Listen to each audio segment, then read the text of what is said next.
Bien, la sesión anterior estábamos revisando un poco acerca de cómo era el planteamiento de la hipótesis, qué significa la hipótesis alternativa, la hipótesis nula.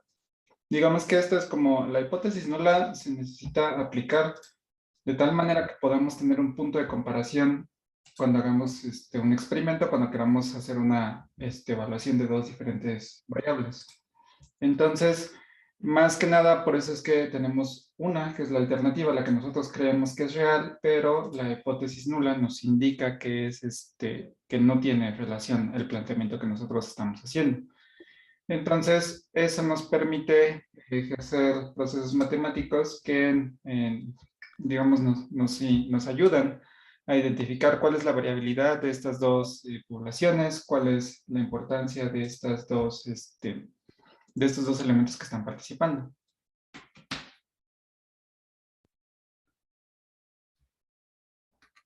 Entonces habíamos visto que lo primero que se tiene que tomar en cuenta es qué tan diferentes son estos valores de una población con otra. Es decir, si estos datos son muy diferentes a los esperados, entonces se rechaza H0. Quiere decir que los grupos que estamos evaluando son distintos.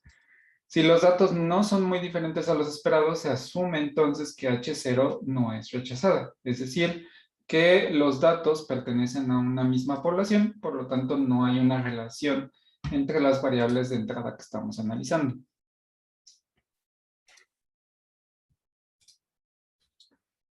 Entonces, algo que también está participando en cuestión de la elaboración de estos procesos de análisis son los errores. Entonces, tenemos una clasificación de unos tipos de errores.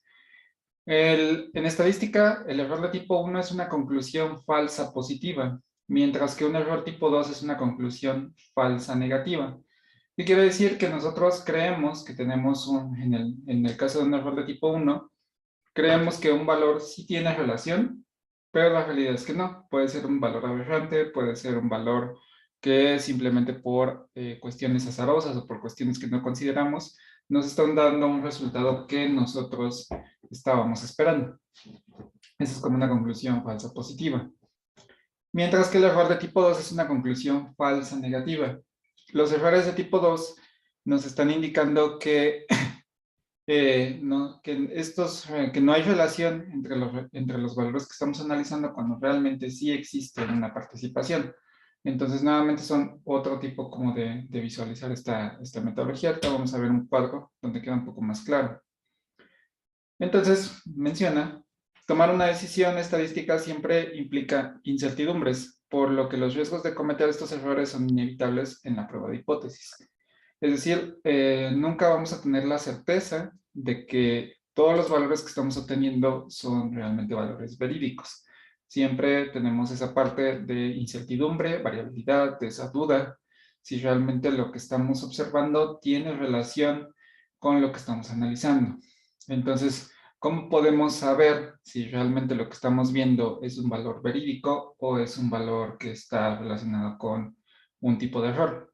Para eso necesitamos mecanismos matemáticos que están asociados con la estadística, que nos permiten cuantificar o nos permiten dar cierta, digamos, cierta confiabilidad a nuestro procedimiento.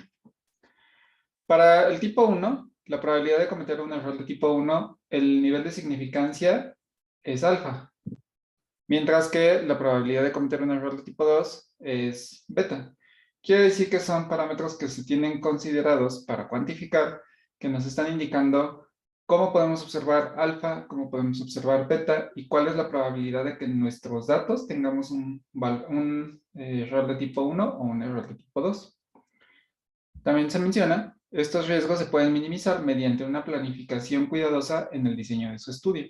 Quiere decir que si nosotros controlamos la mayor cantidad de variables o por lo menos tenemos cierta robustez dentro de la elaboración del experimento, podemos evitar que estos errores aparezcan de manera frecuente. Es decir, puede ser que dentro de todo el experimento tengamos un valor que entró dentro de tipo 1, un error de tipo 1, pero todo eso fue gracias al buen diseño o a la gran planeación.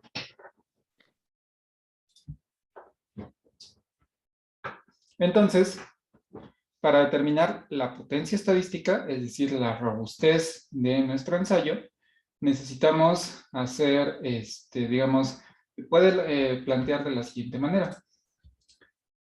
Dice, se define como la probabilidad de rechazar correctamente una hipótesis nula, es decir, H0. Se puede definir como 1 menos beta. Habíamos visto que beta nos daba el error de tipo 2. Entonces, es ver cuánto es la posibilidad de tener la presencia de valor beta. Entonces, le restamos al 100% y vemos cuánto es la confiabilidad que tenemos de nuestros datos. ¿Qué factores afectan para presentar este tipo de errores?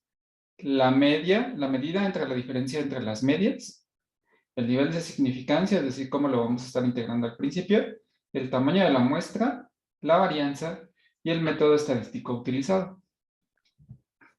Entonces, todos estos elementos se pueden controlar desde el inicio. Es decir, por ejemplo, la medida entre la diferencia entre las medias tal vez puede ser un poco más complicado de planificar.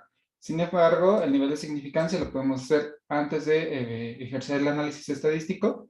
El tamaño de la muestra lo podemos delimitar para saber que con una cierta cantidad de elementos ya tenemos una relación confiable. La varianza nuevamente va a determinar de qué tan buenos somos elaborando el experimento. Es decir, si nosotros nos ajustamos a un mismo mecanismo, tanto, por ejemplo, si vamos a administrar animales, si vamos a administrar de la misma manera, en el mismo periodo de tiempo, con soluciones que fueron calibradas de manera adecuada, que los instrumentos de medición están bien calibrados o podemos tener cierta confiabilidad de ellos, pues la varianza va a disminuir. Inclusive aunque los instrumentos de medición no estuvieran bien calibrados, si nosotros utilizamos el mismo instrumental durante todos los experimentos, eventualmente ese error se va a ir arrastrando, pero se arrastra a toda la población. Quiere decir que tenemos un error sistematizado en todos los procesos, sin embargo es el mismo error. Entonces, no quiere decir que esté bien, pero por lo menos garantizamos que esta misma variable sigue presente en todos los experimentos, por lo tanto la varianza va a ser muy pequeña. Y finalmente, el método estadístico utilizado. Quiere decir que eventualmente nos dice que tenemos mucha variabilidad de errores o que el método adecuado no está dando relación entre las variables. Y esto principalmente tiene que ver porque no identificamos qué tipo de valores estamos trabajando, si son numéricos, si son ordinales, si son categóricos. Entonces, queremos hacer una prueba estadística con números que no corresponden a esta clasificación. Entonces, lo interesante es hacer un análisis o dictaminar cuáles son las variables que están participando, poder elegir la más adecuada para después hacer el diseño estadístico de manera más correcta. Entonces, digamos que aquí tenemos las diferentes posibilidades que podemos observar. Dice, la hipótesis nula es rechazada o no es rechazada. Si no es rechazada, quiere decir que sí tenemos, quiere decir que podemos tener unos valores correctos. Entonces, si aquí ocurre un problema de que si hay presencia de valores, pero no debería de existirlo, entonces tenemos un error de tipo 1. Es decir, tenemos aquí un falso positivo. Por lo tanto, para cuantificarlo necesitamos utilizar la variable alfa. Si la hipótesis nula es rechazada, es decir, que no hay hay una irreverencia falsa, quiere decir que tomamos la decisión correcta para hacer el análisis, por lo tanto tenemos un verdadero positivo, es decir, tenemos una alta probabilidad. Si la hipótesis nula no es rechazada y resulta ser verdadera, quiere decir que los valores no son iguales, por lo tanto tenemos un verdadero negativo. Mientras que si la hipótesis nula es falsa, pero nuestro resultado es de tipo falso, tenemos aquí un falso negativo, es decir, no debería de haber respuesta. ¿Cómo se aplica esto de manera más, digamos, como con un ejemplo real? Esto se ocupa mucho, este tipo de esquemas, en las diferentes pruebas de diagnóstico. Por ejemplo, las pruebas que van a identificar, por ejemplo, las pruebas para COVID, que son de tipo PCR, que tienen un mecanismo muy específico de identificación del genoma. Estos se encargan principalmente de identificar a los verdaderos positivos. Por lo tanto, está diseñada esa prueba para tener muy pocos falsos positivos, porque lo que nos interesa con esta prueba es confirmar que efectivamente el virus se encuentra en esa persona. Entonces, si nosotros tenemos un diseño del cual nuestro valor de alfa es muy alto, no nos sirve para esta prueba, porque no queremos dar un valor tranquilo, bueno, dar un resultado donde decir a la persona, sabes que no tienes la infección, pero realmente sí la tienes, entonces eso compromete más como la seguridad de la persona.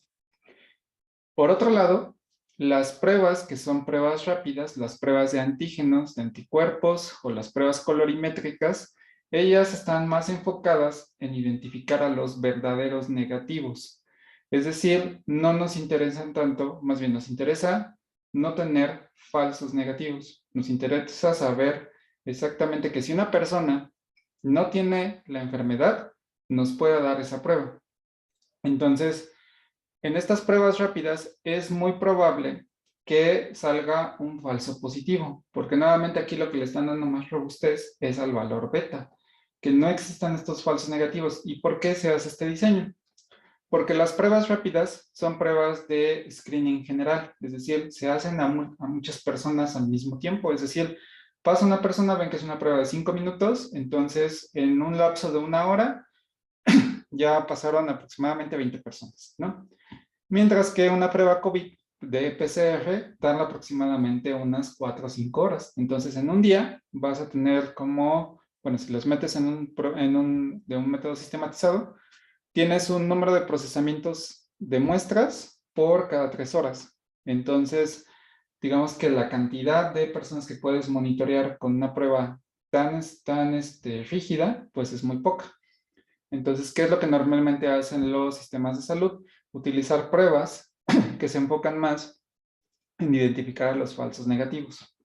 Entonces, el diseño de estas pruebas es, digamos, corregir beta, es decir, enfocarse exactamente cuál es el valor de estos valores falsos negativos para prevenir que tengamos que no cumpla la función para la cual está designada esta prueba.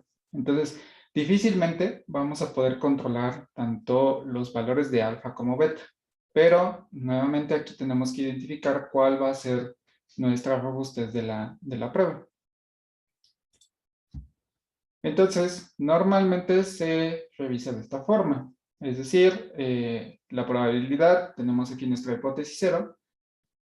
Los errores de tipo 1 alfa siempre van a estar, digamos, la parte del screening va a ser la parte final, es decir, los que están,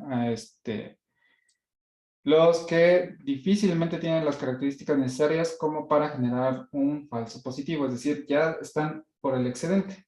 Mientras que en el tipo 2 los tenemos en la primera parte de la curva. Quiere decir que estos dos son aquellos que nosotros queremos evitar, que estos que no tienen que no están participando en la relación, no den un valor positivo. Entonces, por lo tanto, estamos cuidando, digamos, a los individuos más sensibles. Ya que veamos un poquito más de sensibilidad y resistencia en las pruebas de PROVIT, veremos un poco más cómo funciona esta parte. ¿Sí, más o menos esto?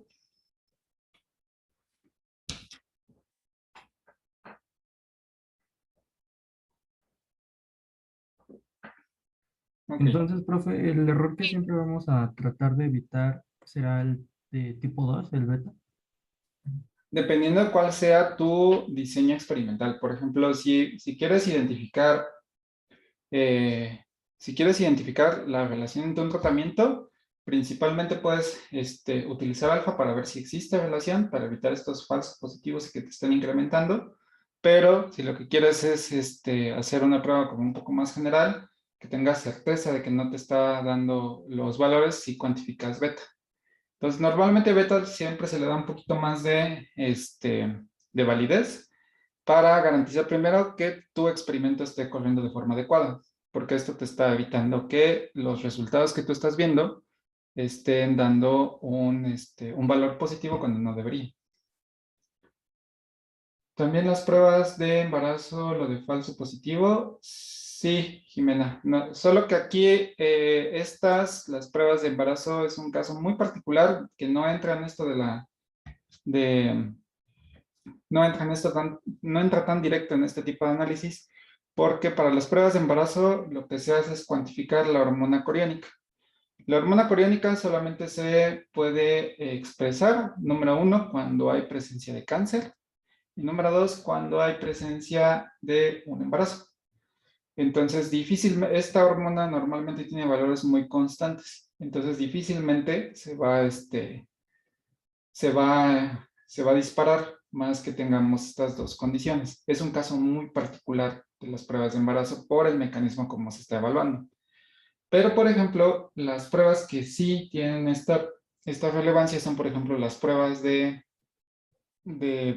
reacciones febriles para detección de algún parásito, bueno, de alguna bacteria, las pruebas de VIH, las pruebas, sobre todo las pruebas de infección de microorganismos, cuando te hacen una prueba rápida, por ejemplo, de VIH, de sífilis, que ya son rápidas, de Chagas, te las pueden hacer por un método de antígeno anticuerpo. Estas son más susceptibles a que te den un falso positivo.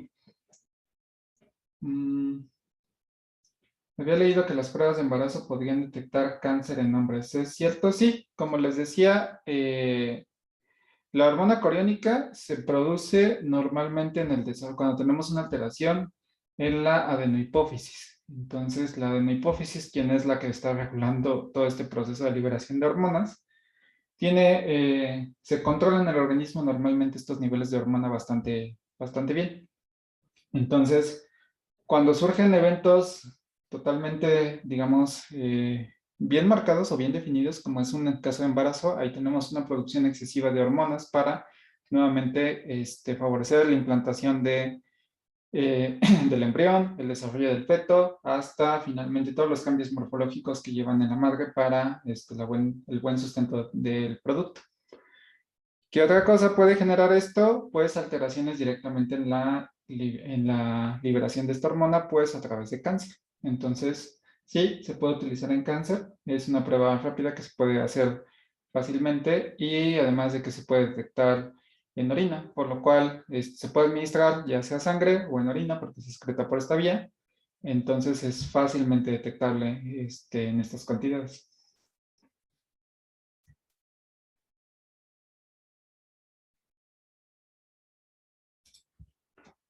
Ok. Entonces, otro valor que que estamos considerando es el valor P. Quiere decir que es la probabilidad de obtener un resultado si la hipótesis nula es verdadera. Es decir, que lo que estamos viendo es que con el valor de P, que normalmente se establece como P menor a 0.05 o P mayor a 0.05, es decir, el 5% de todos nuestros datos, quiere decir que si P es menor a 0.05, hay evidencia suficiente para rechazar la hipótesis nula, que nosotros lo representamos como hay diferencia significativa. ¿Qué quiere decir esto? En términos prácticos, lo que se está diciendo es que analizando todos nuestros valores tenemos un 95% de confianza que nuestro experimento o nuestras poblaciones son distintas entre sí. Entonces, el valor de P, que también puede ser en algunas ocasiones evaluado como valor de alfa, quiere decir que estamos haciendo las poblaciones son suficientemente diferentes como para poder considerarlas de manera independientes. El valor de P, mientras más pequeño sea, quiere decir que es más estricto el análisis. Porque, por ejemplo, con P menor a 0.05, quiere decir que tenemos el 5% de probabilidad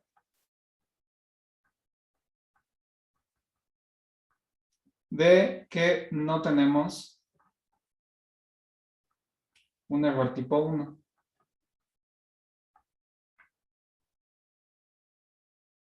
Perdón, 5% de que tenemos un error de tipo 1. Es decir, 95% estamos seguros de que no hay ningún error de tipo 1 en nuestros datos, ¿no?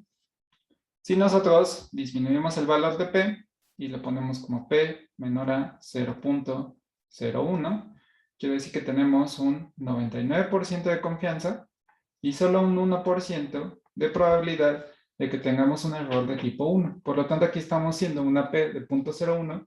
Quiere decir que es es un análisis bastante estricto. Lo que nosotros queremos es que casi nuestro análisis sea perfecto. ¿Cuándo es importante hacer este tipo de análisis? Dependiendo de qué de cuáles sean las condiciones. Por ejemplo, si sabemos que una molécula puede prevenir una enfermedad, pero al mismo tiempo puede desencadenar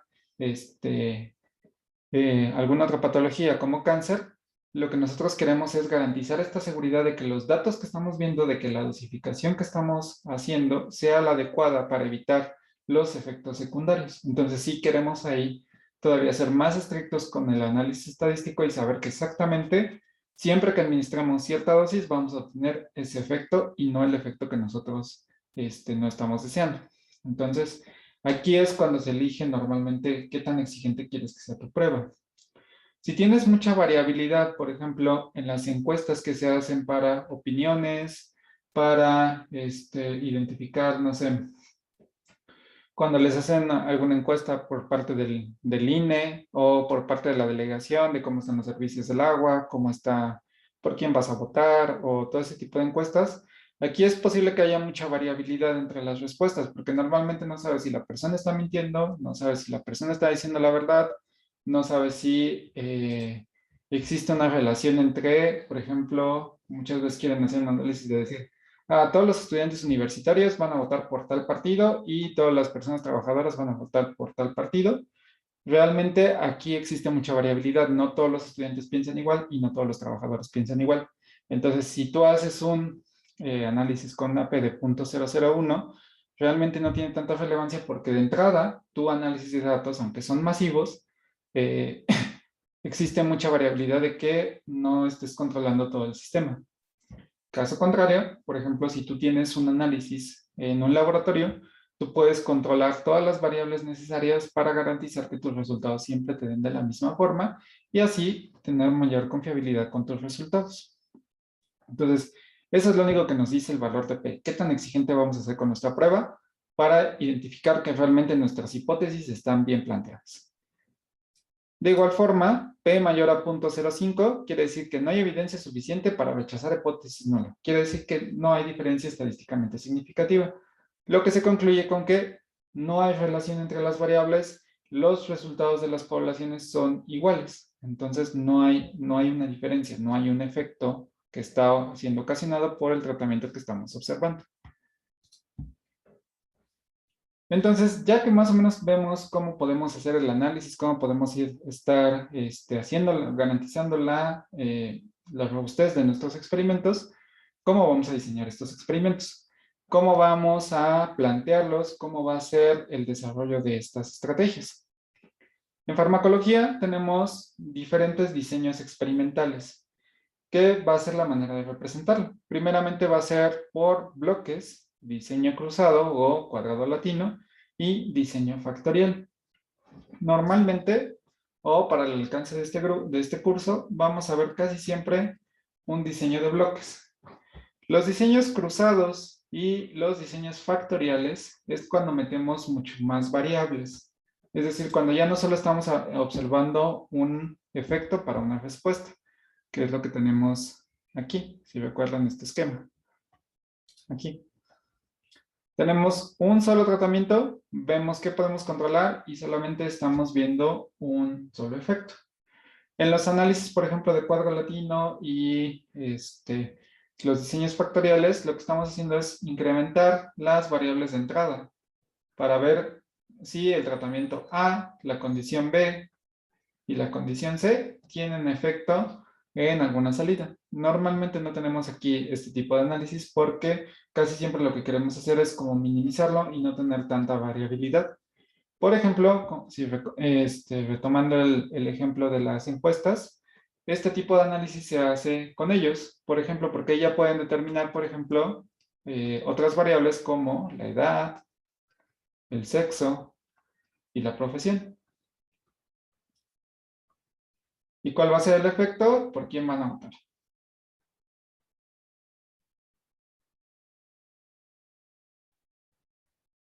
Entonces aquí sí tenemos diferentes factores que están participando en, digamos, la conclusión que nosotros queremos observar. Pero nosotros normalmente queremos solamente evaluar, por ejemplo, un fármaco, una respuesta. No queremos evaluar si la edad de los animales está interfiriendo, si el sexo de los animales está interfiriendo, si la hora de evaluación también está interfiriendo. No queremos evaluar esa parte. Entonces, el diseño de bloques es nuevamente el diseño más utilizado, que consiste en obtener un bloque control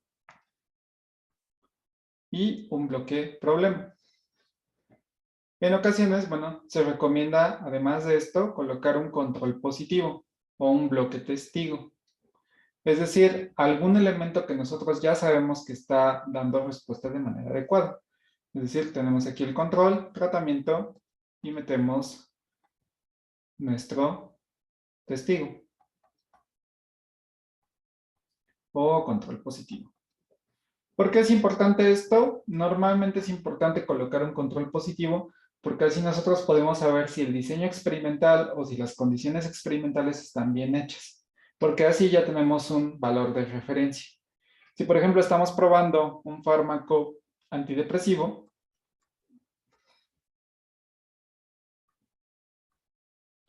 tenemos mi control, es decir, que se le administró normalmente aquí agua, es decir, algún elemento que no genera ninguna respuesta, que normalmente es agua. El tratamiento, la sustancia que estamos probando, nos da este efecto. Pero ¿cómo sabemos que el experimento está bien hecho? Si agregamos un grupo testigo, en este caso un fármaco, por ejemplo, duloxetina. Si agregamos duloxetina, que es un antidepresivo, pues vemos que está dando este efecto. Entonces ya podemos comparar cómo está el sistema e identificar si realmente está bien realizado el experimento.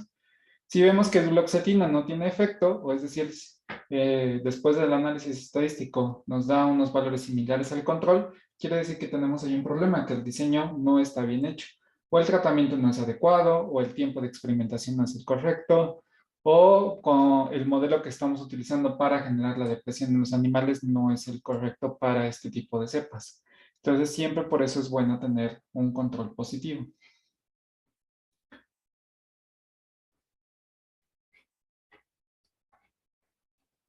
Y bueno, esto es lo que les mencionaba. Al grupo control generalmente se le administra el vehículo utilizado para administrar el fármaco. Es decir, si nuestro fármaco está disuelto en etanol, nuestro control debería ser solamente etanol. Porque de tal manera, así, lo que hacemos es adicionar cuáles son los efectos que produce el etanol en nuestro experimento, tanto en el factor control como en el diseño con el tratamiento. De igual forma, si administramos un fármaco, tendría que ser nuevamente con el mismo vehículo, o normalmente se tiene que preparar con las mismas condiciones. El tamaño de los bloques no necesariamente debe ser el mismo. Quiere decir que la n, es decir, si aquí tenemos una n de 7, podemos utilizar cómodamente aquí una n de 6, que habíamos mencionado que el valor mínimo o el número mínimo de animales tenía que ser 6. Entonces, estamos dentro de las consideraciones sin importarle que una población sea más grande que la otra. Aquí no hay tanto problema. Y, nuevamente, aquí está este enunciado. El número de repeticiones mínimo en farmacología es de 6. Con eso, se ha visto que podemos garantizar cierta homogeneidad y también que si existe la presencia de un error de tipo 1 o un error de tipo 2, podamos descartarlo fácilmente o se puede compensar con los otros valores y el análisis estadístico nos permite garantizar o descartar ese tipo de errores que pudieran estar apareciendo y detectarlos como valores aberrantes.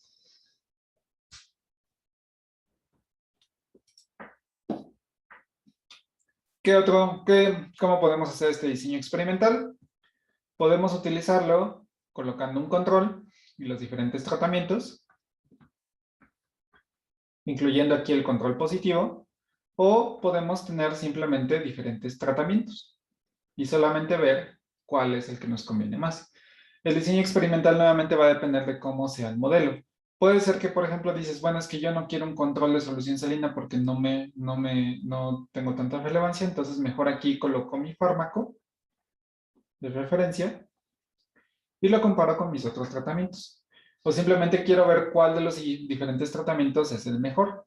Si, si un tratamiento con agua, si un tratamiento con café o si un tratamiento con, no sé, con alguna sustancia que sea estimulante, ¿no?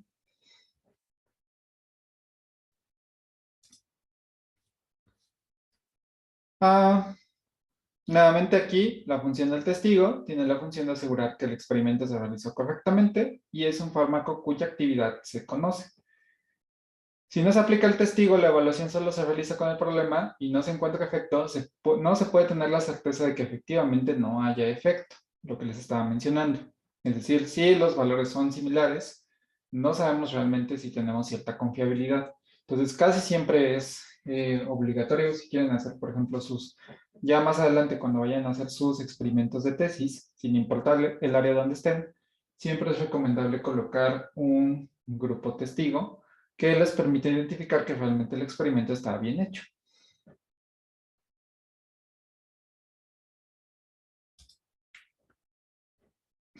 Ahora bien, podemos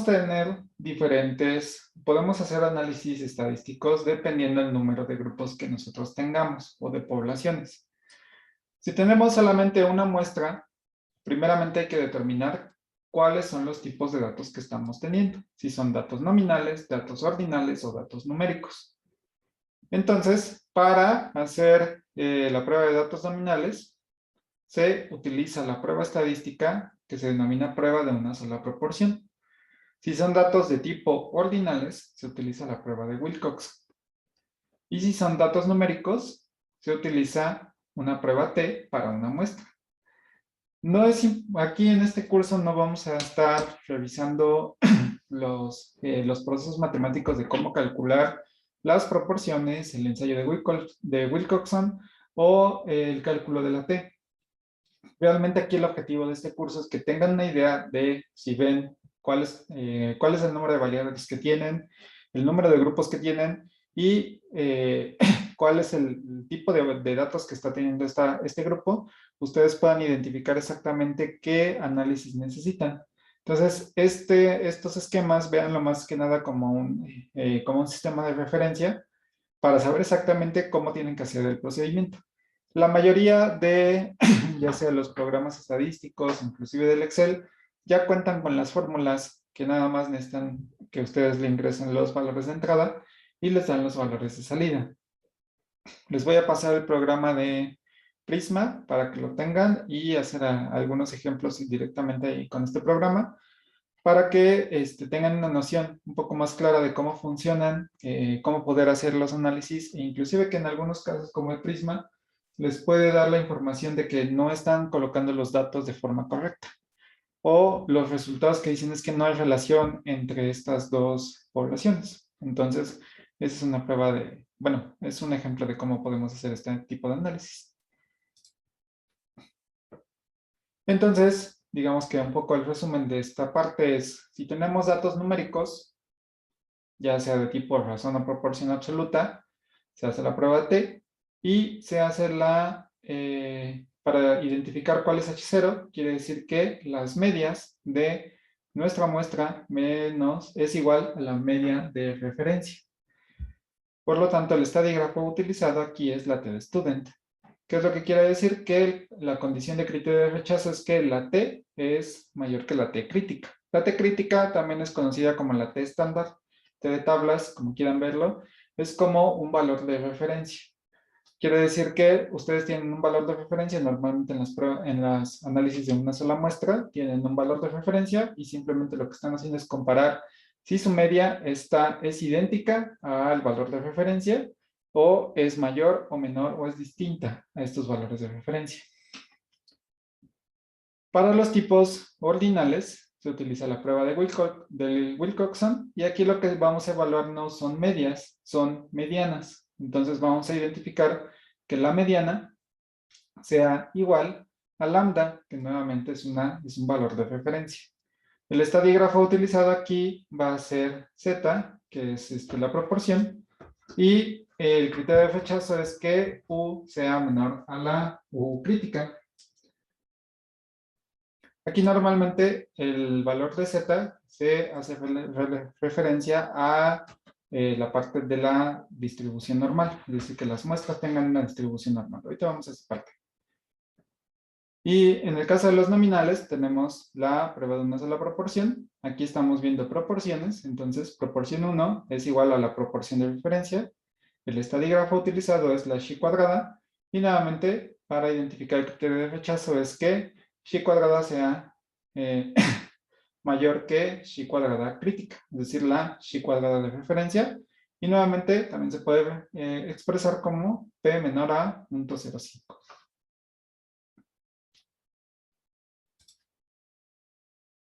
¿Qué pasa cuando incrementamos los grupos? Es decir, cuando ya no solamente es una variable, sino, digo, un solo grupo, sino ya tenemos un grupo extra, ya sea nuestro control, nuestro testigo, nuestro tratamiento.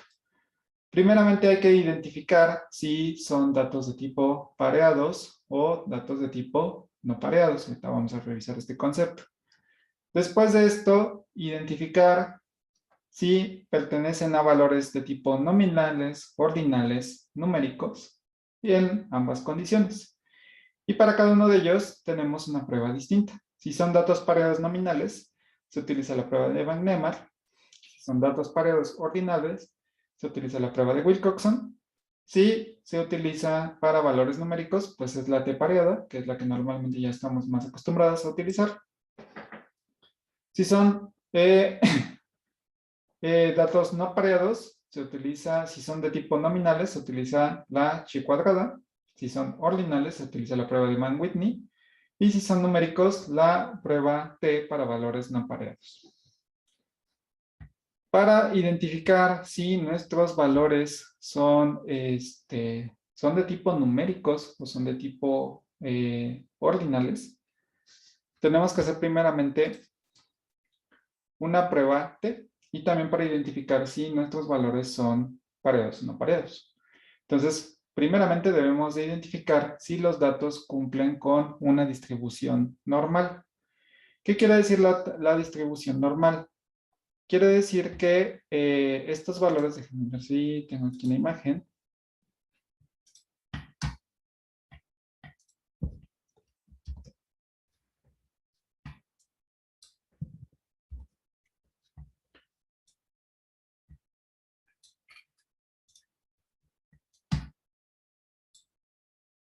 Ok. Del lado izquierdo tenemos una serie de valores donde tenemos un comportamiento de tipo logarítmico. Quiere decir que el decaimiento va en esa escala, va siendo de tipo logarítmico. Y del lado derecho tenemos una escala de distribución normal. Vemos que aquí normalmente se ve la campana de Gauss que estamos acostumbrados. Quiere decir que la mayoría de los datos van a caer en la parte media. Aproximadamente una curva de distribución normal indica que el 65% de los valores está en la parte del centro y que solamente el 5% está en los extremos. Entonces, normalmente se espera que la mayoría de los datos caigan en esta región. Aquí lo que podemos ver es que prácticamente todos los datos, aquí como el 80% de los datos, está cayendo solamente en los valores de 1 y 2. Mientras que los demás se van distribuyendo. Quiere decir que esto no tiene una distribución normal. Quiere decir que todos los datos se están cargando a 1. A lo mejor en este tipo de evaluación, vemos que el factor 1 es el más representativo. Entonces, debe de haber un punto que está haciendo que siempre salga positivo este resultado. Entonces, para identificar si nuestros valores son numéricos o de tipo nominales, hay que identificar que los datos deban de tener una distribución normal. Y por lo tanto, también debemos de analizar que las varianzas de los grupos a comparar sean iguales. Esto nuevamente te lo hace la misma prueba para identificar que tus grupos tienen la distribución y que la población de los datos se van a encontrar distribuidos de manera homogénea. Para la prueba de normalidad existen dos técnicas. La primera, que es el ensayo de Shapiro-Wilk, y el ensayo de Kolmogorov-Smirnov, y para la prueba de varianzas está la prueba F y la prueba del evento. Entonces, si ustedes hacen un análisis, primeramente los programas, nuevamente, casi siempre lo hacen de manera automática, pero es bueno que lo sepan. En ocasiones les puede decir el mismo programa, ¿sabes qué? Tus datos no pasaron la prueba de normalidad de Shapiro. ¿Qué quiere decir esto? Que no son de tipo numéricos, que normalmente deberías de pensar o de analizar tus datos como tipo ordinales. Entonces, entonces, para que hagas un análisis de tipo no paramétrico, que no estés evaluando las medias, sino que evalúes las medianas. ¿Hasta aquí todo bien? Luego puede volver a repetir lo de que si no seguían una distribución normal, Sí, se hacía ordinal, algo así. sí. Normalmente, para que los datos sean evaluados de manera numérica, para que sean considerados numéricos, deben de tener una distribución normal. Si no tienen una distribución normal, posiblemente sea un tipo de análisis de tipo ordinal, es decir, que nada más tenemos una progresión, como si recuerdan lo que habíamos visto de las crucecitas, que tengan un incremento, tengan una progresión, pero que no sea cuantificable tan, digamos, tan puntual o tan aritmética como un modelo numérico. Entonces, si tus datos no tienen o no pasan la prueba de normalidad, que no tienen una distribución normal, posiblemente sean considerados como valores de tipo ordinales. Entonces tengas que hacer un análisis de tipo no paramétrico. Gracias. ¿Sí? Ok.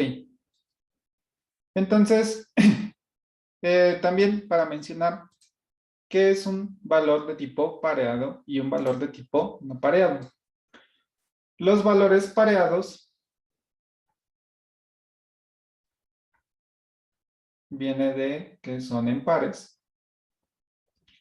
Y esencialmente lo que se hace es que tenemos una medición, se le hace una medición a nuestro grupo control, y a este mismo sujeto de experimentación se deja descansar y se hace una segunda medición, se hace un tratamiento. Quiere decir que en los datos pareados tenemos el mismo sujeto de experimentación tanto para nuestro control como para el tratamiento. Entonces, quiere decir que en el tipo de los grupos pareados es que estamos utilizando el mismo espécimen, estamos utilizando el mismo animal para evaluar dos condiciones distintas. ¿Qué ventajas nos permite tener datos pareados? Sobre todo cuando la variabilidad del organismo es distinta, en el caso específico, por ejemplo, de estudio con animales. Si vemos que cada metabolismo, cada organismo es un poco diferente con respecto al otro, siempre es bueno compararlo con el mismo metabolismo de una sola persona. Por ejemplo, si ustedes se hacen un análisis de presión arterial y después, por ejemplo, los mando a correr aquí afuera de su casa y regresan y les digo que se vuelvan a medir la presión arterial, va a haber mucha variabilidad. ¿Por qué? Porque a lo mejor uno de ustedes sí es deportista, otro no hace nada desde que inició la pandemia, entonces nada más estamos engordando.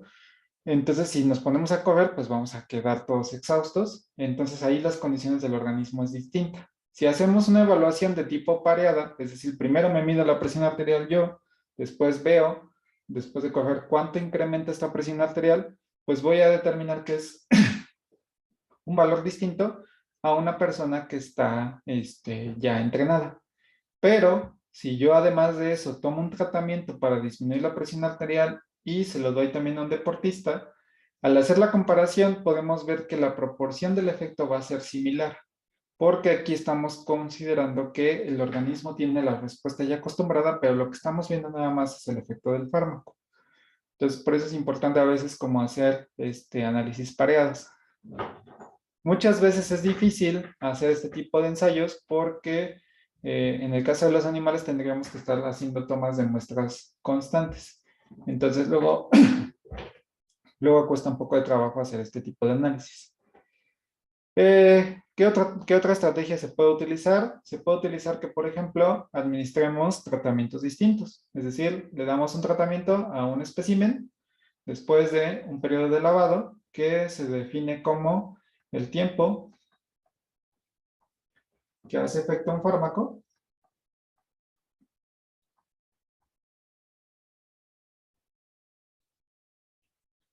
y esto está relacionado específicamente con el tiempo de vida media.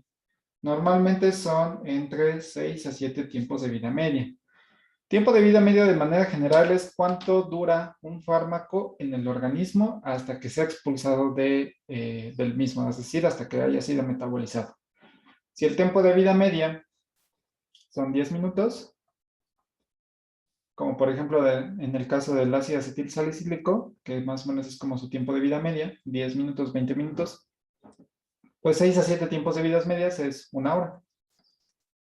Entonces, después de una hora, si administramos aquí ácido acetil salicílico, podemos administrar un tratamiento 2, que puede ser un paracetamol.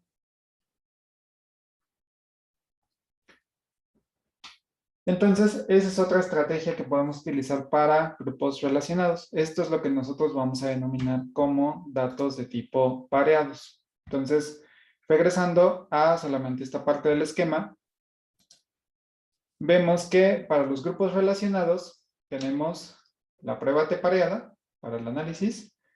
La condición de H0 quiere decir que las medias sea distinta a 0.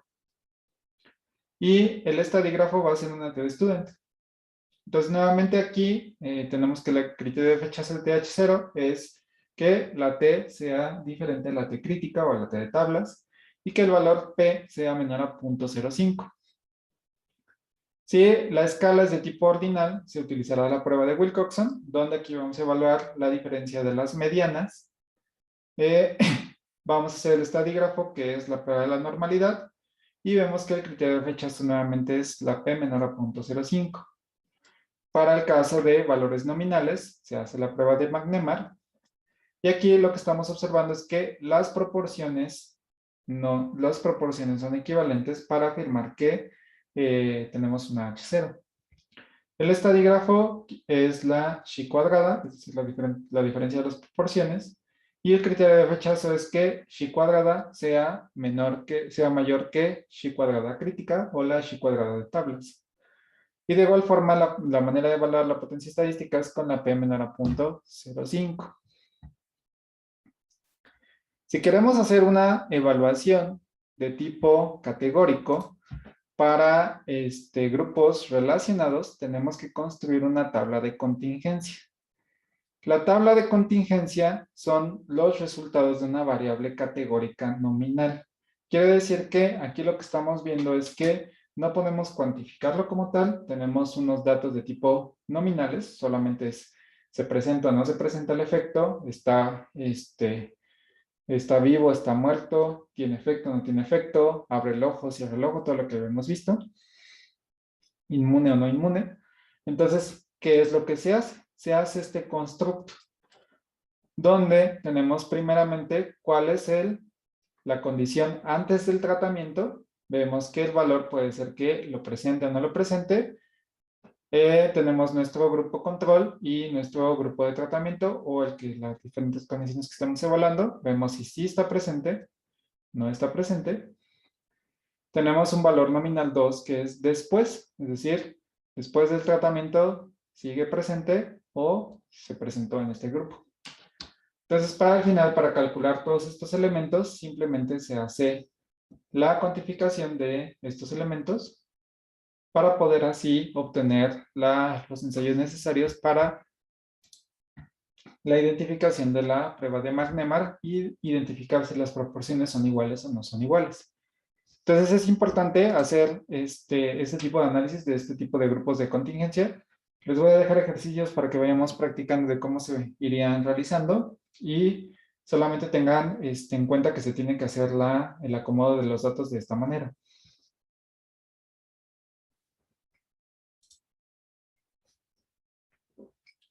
Ahora, ¿qué pasa cuando tenemos muestras independientes? Que lo que veíamos aquí es datos de tipo no pareados.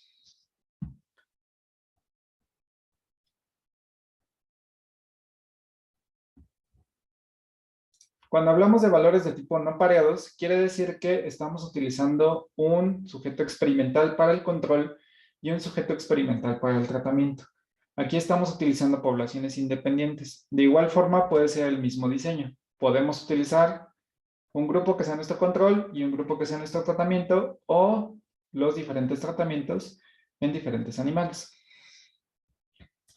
¿Qué pruebas vamos a hacer aquí cuando son muestras independientes? Si es de tipo numérico, tenemos nuevamente la prueba de de tipo no pareada. La condición de H0 quiere decir que la media de un grupo es igual a la media del otro grupo. El estadígrafo va a ser la t-student. Y el criterio de rechazo es que la t sea mayor que la t crítica y por lo tanto p sea igual a menor a 0.05. Para el caso de los categóricos de tipo ordinal, se utiliza la prueba de Van Whitney, donde aquí estamos evaluando las medianas, de igual forma. El estadígrafo es la condición U, y de igual forma aquí el criterio de rechazo es que U sea menor que la U crítica. Y para los valores de tipo categóricos nominales, se hace la prueba de chi cuadrada, donde nuevamente se hace la evaluación de las proporciones. Y para identificar que H0 se mantiene, es que la proporción 1 sea idéntica a la proporción 2. El estadígrafo va a ser la chi cuadrada, y el criterio de rechazo es que chi cuadrada sea mayor que chi crítica, y por lo tanto P sea igual a 0.05.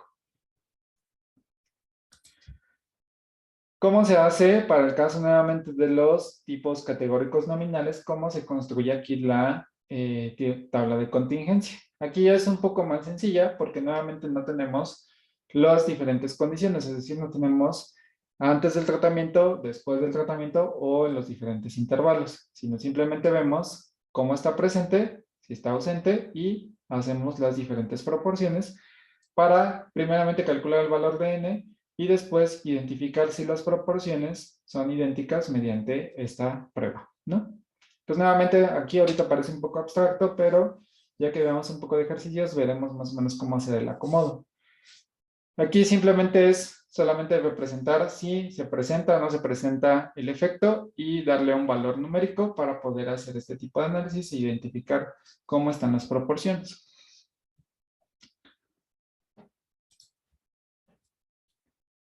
Ok, ¿qué pasa cuando incrementamos el número de grupos? Cuando tenemos una comparación de 3 o más grupos.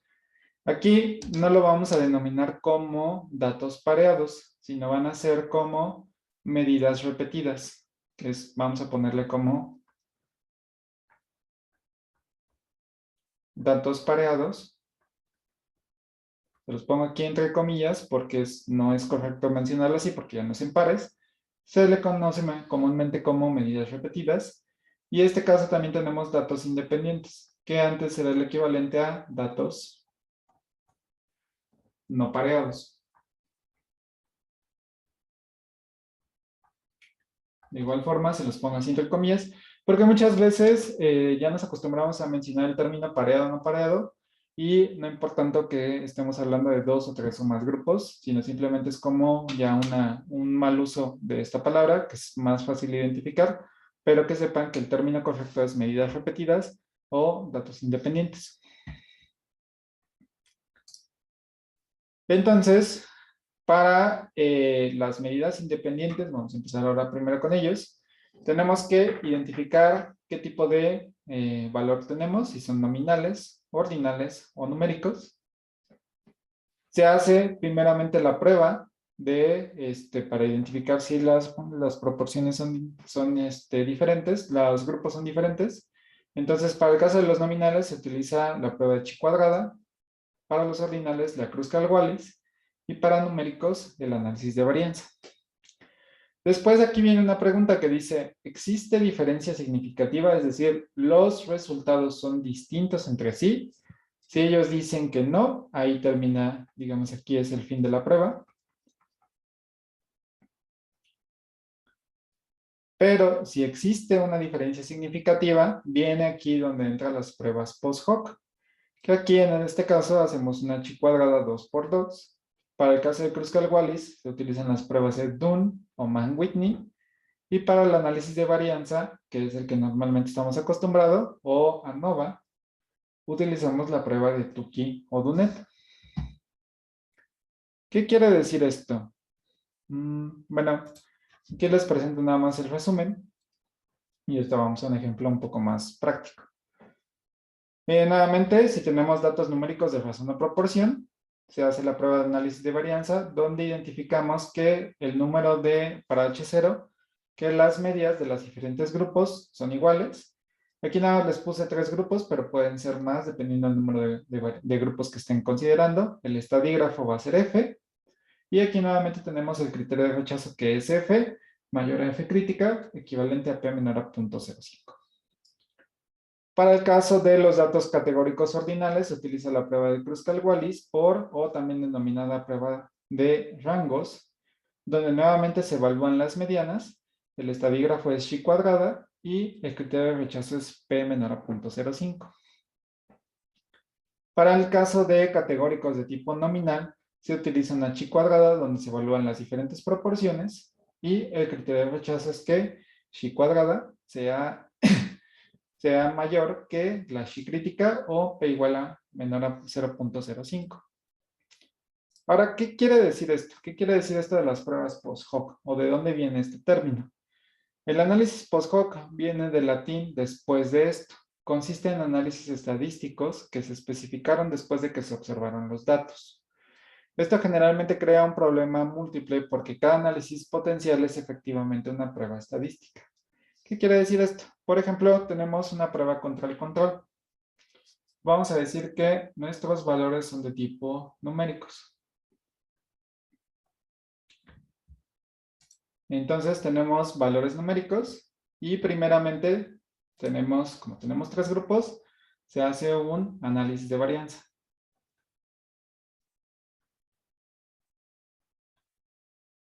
Entonces, con el análisis de varianza, lo que nos indica es que si nos da un resultado de que sí hay análisis de varianza, sí hay varianza,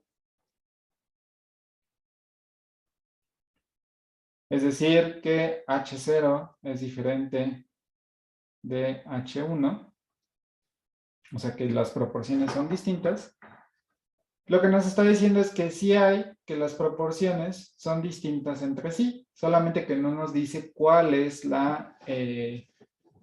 existe una diferencia entre estos grupos. Entonces puede ser que haya diferencia este con este o este contra este.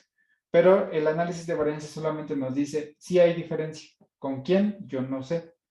Entonces, ¿quién nos dice exactamente cuál está la proporción? Podemos utilizar una prueba post-hoc, que ya sea de Tukey o Dunet. Entonces, ¿qué hacen estas pruebas? A ver, vamos a ponerlo.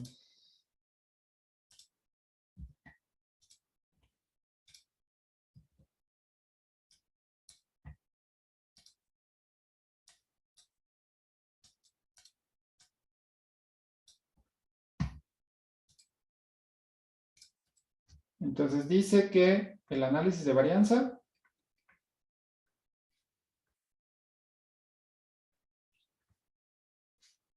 dice que sí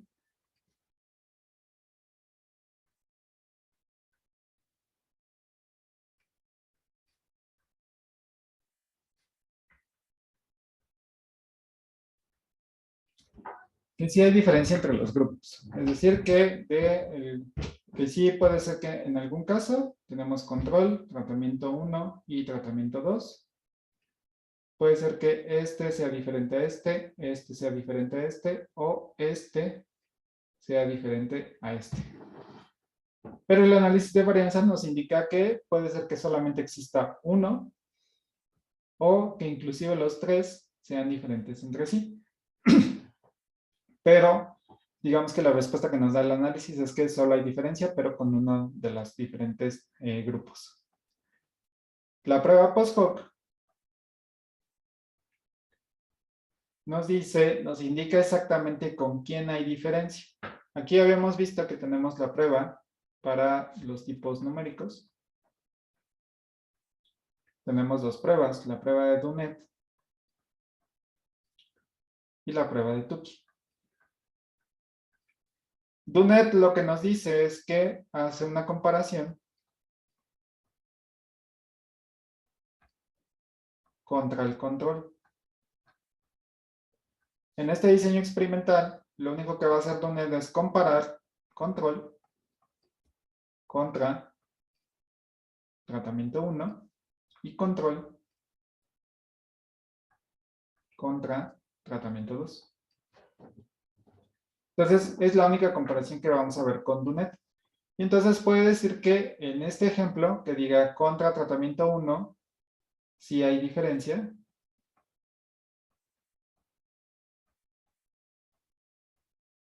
Y contra control dice no hay diferencia.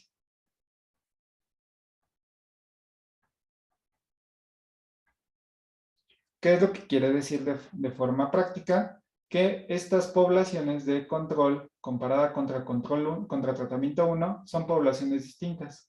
Quiere decir que los efectos representados en estos grupos son diferentes. Por lo tanto, sí hay una relación entre el tratamiento y el efecto. Si dice que no hay diferencia significativa entre el control y el tratamiento, quiere decir que no hay ningún efecto. Es decir, no se está modificando la respuesta. Aquí normalmente llega a haber una confusión y creen que si no hay diferencia quiere decir que no está funcionando como tal. Nuevamente tienen que analizar cuál va a ser su condición, cómo están realizando el experimento y qué es lo que están midiendo. Lo único que nos está diciendo es que el tratamiento no está modificando el sistema. Para bien o para mal, no lo está modificando, mientras que el tratamiento 1 sí está modificando el sistema. Nuevamente, para bien o para mal. La prueba de Tukey lo que hace es comparar control contra tratamiento 1, control contra tratamiento 2 y tratamiento 1 contra tratamiento 2. Entonces, quiere decir que una prueba de Tukey está haciendo una comparación de todos contra todos. Entonces, aquí nos está diciendo si existe una relación de este contra este contra este, o si inclusive si entre los mismos tratamientos son distintos. Ahora, recuerden que las pruebas estadísticas solamente nos está diciendo que son diferentes entre sí. La interpretación de lo que estamos viendo va a depender de cada uno de ustedes. Que sepan exactamente cómo están haciendo su diseño experimental, qué es lo que están observando en los diferentes resultados y qué es lo que realmente está pasando con el sistema. Entonces, muchas ocasiones o varios errores que se hacen, por ejemplo, en el área, es que siempre meten una prueba de Tukey porque dicen, bueno, eso me compara todos contra todos. Pero en muchas ocasiones, la relevancia, si el tratamiento 1 y el tratamiento 2 son distintos, no te genera ninguna conclusión para concluir el experimento. Vamos a dar un ejemplo un poco práctico para que tal vez aterrizar la idea.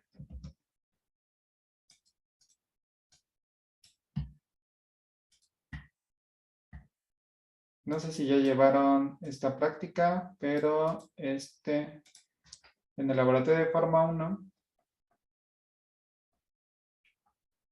está la prueba de el enderezamiento de los animales, ¿no?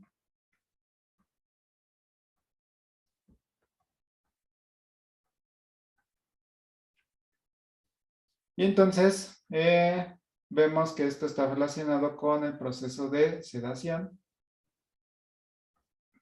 y de hipnosis, ¿no? De los tratamientos. Entonces veamos que el control, vamos a hacer que es agua. Tratamiento 1 va a ser el barbitúrico. Y el tratamiento 2 va a ser etanol. Lo que estamos viendo es que si esto es el tiempo del reflejo de enderezamiento, o bueno, si esto es del reflejo de enderezamiento, vemos que disminuyó el tiempo de, más bien aumentó. No está bien planteado esto.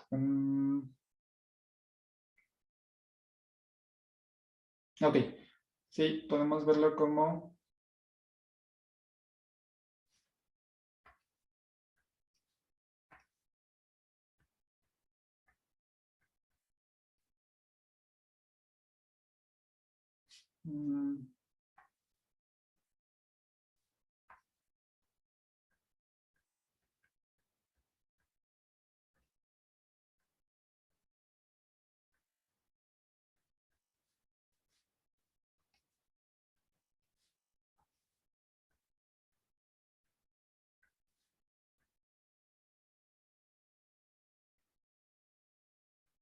Ok. Tenemos una definición del reflejo de enderezamiento. Yo creo que es mejor hacerlo esto más chiquito.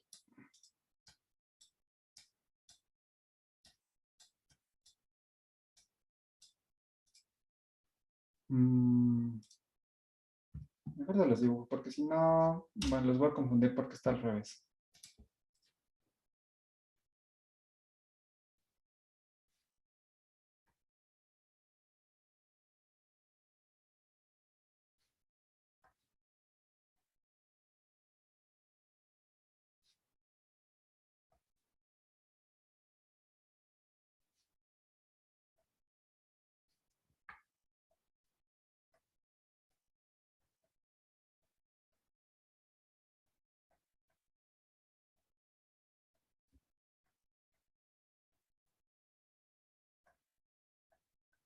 Ok.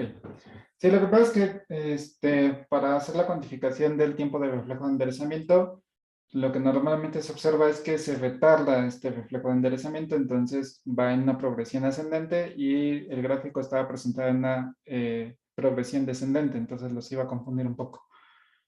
Entonces, ¿qué es lo que significa con este gráfico? Tenemos un tiempo de enderezamiento, si lo utilizamos con agua, normalmente el tiempo de enderezamiento de los animales es mucho más rápido, se recuperan más rápido.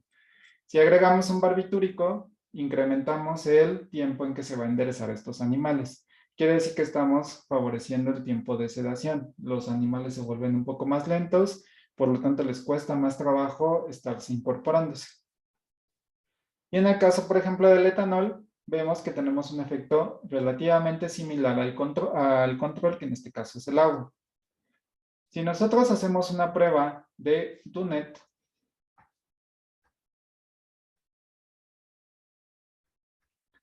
nos va a comparar que agua contra barbitúrico, si hay una diferencia significativa. Quiere decir que el barbitúrico está afectando el tiempo de enderezamiento de los animales, que con qué lo comparamos nosotros con el efecto sedante. Por lo tanto, la conclusión es que el barbitúrico tiene un efecto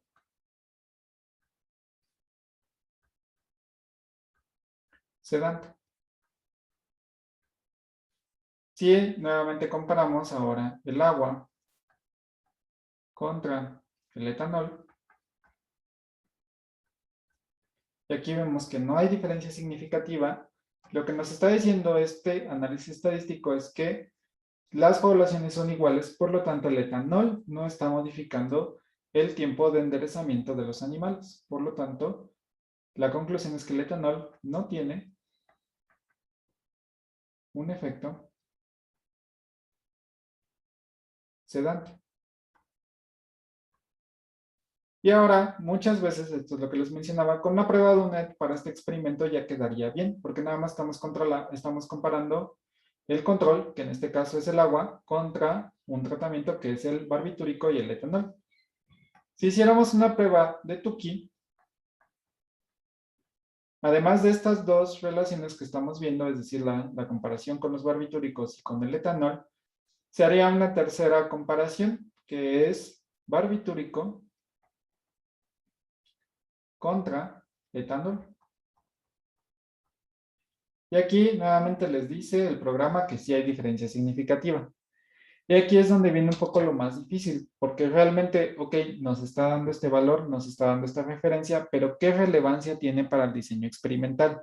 ¿Qué me importa a mí o qué información me provee a mí que el barbitúrico tenga diferencia significativa contra el etanol? ¿Puedo yo buscarle una respuesta y decir, ¿sabes qué? Pues me interesa compararlo porque son mecanismos de acción diferentes, porque son dos sustancias distintas, entonces quiero ver si uno tiene mayor efecto que el otro. Ahí tal vez puedas buscar una justificación. Pero si no hay una justificación como tal, muchas veces el ensayo de Tukey queda como sobrado.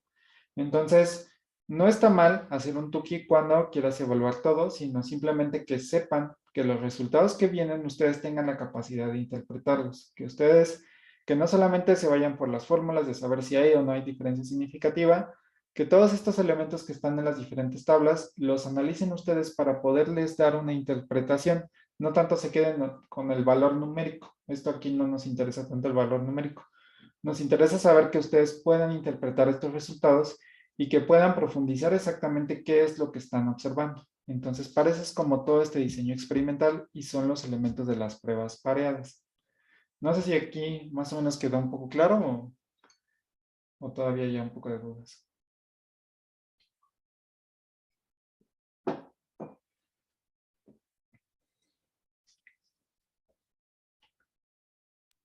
¿Todo Profe, bien? ¿Sí? entonces, en los que son de grupos de dos, bueno, dos muestras, ahí Ajá. no se realizan estos mm, procesos, porque nada más estamos comparando un tratamiento contra el control. Exactamente. Cuando tú tienes solamente dos muestras, tienes aquí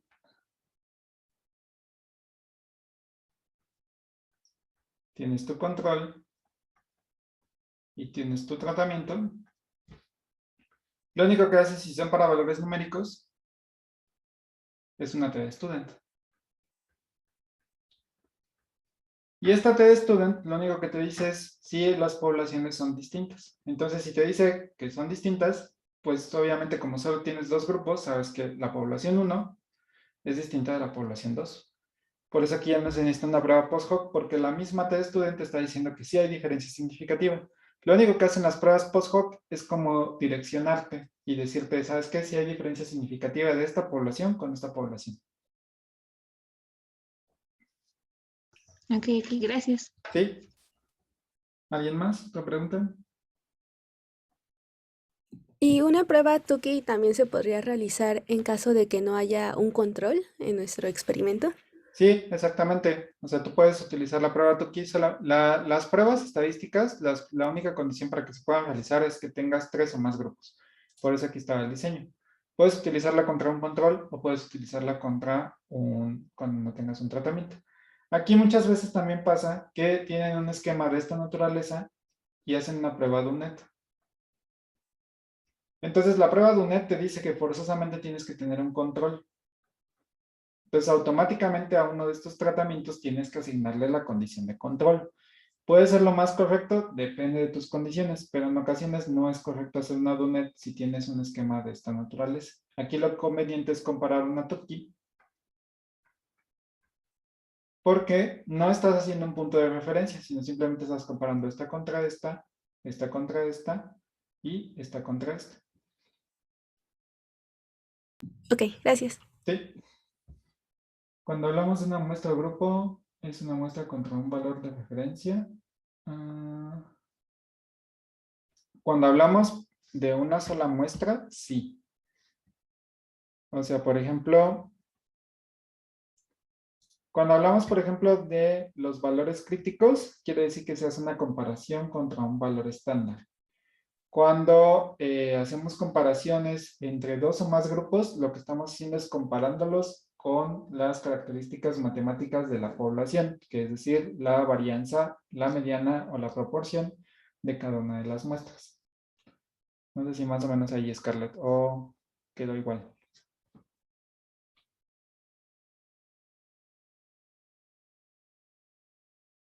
Ok. Nuevamente, aquí vienen algunos ejemplos del el resumen que lo estamos viendo. Sí, tenemos numéricos de razón o proporción contra un control. Utilizamos la prueba de Dunet, Holm-Sidak o Bonferroni. Y esto es lo que les mencionaba. Múltiples por pares, que es decir todos contra todos. Utilizamos las pruebas Tukey, Holm-Sidak, Student-Newman-Kills, Bonferroni, Fisher y la diferencia de las proporciones, de las diferencias de las desviaciones estándar. Y en el caso de los categóricos, si son de naturaleza ordinal, utilizamos la prueba de Kruskal-Wallis por rangos. Nuevamente, si es contra un control, utilizamos la prueba de Duns. Si es múltiple por pares, también utilizamos Duns. También está la prueba de Mann-Whitney y la prueba de Tukey, pero por rangos. Aquí es Tukey, me falta aquí la Y. Si es de tipo nominal, hacemos la prueba Chi cuadrada, hacemos una múltiple por pares, que es una Chi cuadrada 2 por 2. Aquí lo único que está diciendo de la múltiple por pares es que se hace una comparación de las diferentes proporciones. Entonces, en Chi cuadrada se hace una comparación de las proporciones generales, y la Chi cuadrada 2 por 2 es que te vas una por una. Entonces, es como la prueba de identificación. Entonces, ya nada más para terminar, si tenemos un ensayo de medidas repetidas, aquí tenemos condiciones donde podemos observar que pueden ser de dos elementos. Son aquellos donde una unidad experimental es observada en múltiples ocasiones o bajo múltiples condiciones. Aquí la diferencia de medidas repetidas es que cada individuo recibe un tratamiento individual. Entonces podemos tener diferentes condiciones. Puede ser que sea una misma población, que sea evaluada en diferentes puntos del tiempo, es decir, que administremos al tiempo 0, administremos al tiempo 1 y al tiempo 2. O puede ser que tengamos diferentes tratamientos, es decir, que este sea nuestro control, este sea el tratamiento 1 y este sea nuestro tratamiento 2. Entonces son las diferentes formas que podemos organizar estos datos. De igual forma, en prácticas futuras van a ser un curso temporal. Creo que también en esta práctica del reflejo de enderezamiento hacen un curso temporal. Entonces aquí es donde ven el tiempo de respuesta más bien la respuesta a diferentes tiempos.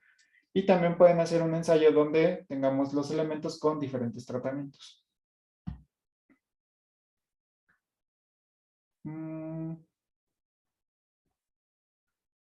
Ok. Esto es un ejemplo de cómo sería un ensayo de matriz, donde vemos que ya tenemos diferentes tratamientos. Tenemos tratamiento A, tratamiento B, son diferentes poblaciones, y además tenemos lecturas tiempo 1, tiempo 2 y tiempo 3. Aquí ya tenemos tres variables. Tenemos la variable del tratamiento, tenemos el tiempo y tenemos la respuesta. Entonces ya tenemos tres variables. Cuando tenemos estas tres variables, se hace un análisis de multivarianza.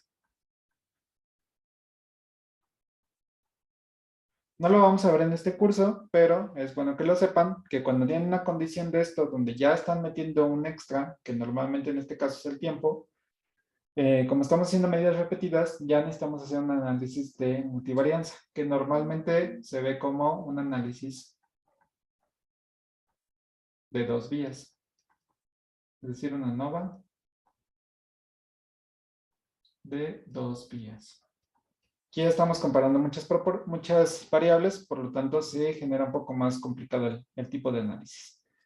Entonces nada más para que lo tengan así como presente, porque si llegan a tener un análisis, muchas veces no saben cómo comparar esto y quieren meterlo con un análisis de una vía, que es lo que hemos estado viendo ahorita, pero ven que se complica más porque tenemos una variable extra, entonces ya es un poco más difícil analizarlo.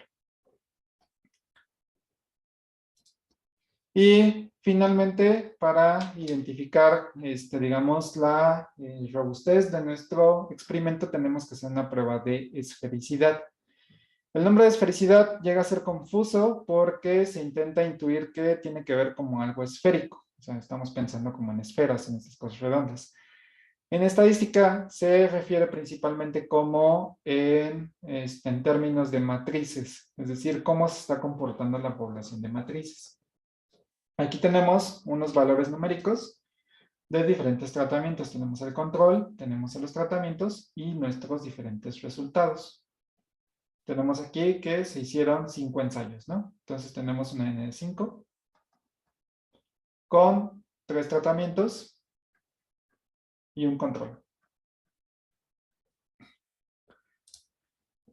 La esfericidad solamente establece que exista varianza diferente entre el tratamiento A y B, entre el tratamiento A y C, entre el tratamiento A y D, B y D, B y C, C y D. Es decir, lo que está haciendo es comparando cómo está la distribución de los valores. Entonces, lo que indica es que si no hay esfericidad, es decir, si no hay esta similitud entre las varianzas, se está perdiendo potencia. ¿Qué quiere decir esto? Quiere decir que si nuestros resultados están agrupados muy cercanos entre sí, la varianza entre estos valores es muy pequeña. Pero si empezamos a ver que tenemos una separación entre los datos, por ejemplo aquí, vemos que los datos ya están más separados entre sí. Quiere decir que no están tan cercanos, por lo tanto las varianzas se están incrementando. Entonces, la esfericidad quiere decir que estos datos se están agrupando de forma más cercana, más chiquita. Entonces, mientras más separados estén, quiere decir que están más dispersos los datos, entonces tenemos mayor probabilidad de estar cometiendo un error de tipo 1, es decir, estamos dando un valor de falso positivo. Estamos dando un valor donde no está generándose un efecto. Por ejemplo, aquí vemos que tenemos nuestro valor, entonces tenemos este dato que está aquí por encima de la raya de evaluación, que es 0, y vemos que este valor puede ser un valor aberrante, que normalmente estos 4 se comportan muy bien, pero este está muy separado.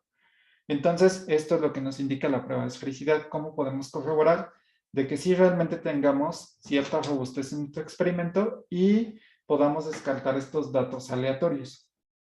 ¿Qué se puede hacer en este caso? Por ejemplo, si tenemos esta población, por ejemplo, la moradita, que vemos que hay mucha variabilidad entre ellos, lo que podemos hacer es incrementar la n. Aquí podemos incrementar una n igual a 6, una n igual a 7, para ver si el siguiente resultado nos da en esta posición. Entonces ya vemos que ya ahora sí ya se comportan de manera correcta y esto podemos considerarlo como un valor aberrante. En este caso, en el azul, también vemos que hay mucha separación entre ellos. ¿Qué podemos hacer? Incrementamos la n para ver cómo caen los resultados y ya poder agruparlos de manera más correcta. E identificar cómo está la variabilidad. Si no podemos incrementar la n, lo que podemos hacer es tratarlos como valores ordinales. Es decir, hacer una escala de tipo no paramétrica. Que si recuerdan, ese era uno de los ensayos que veíamos, ver cómo estaba la varianza entre los grupos. Si había mucha variabilidad entre la varianza, no podemos considerarlos como valores numéricos y los catalogamos como valores ordinales. Es decir, que están que está habiendo una progresión, pero no necesariamente es numérica, sino simplemente está incrementándose en cierta escala. No sé si quedó más o menos claro esta parte.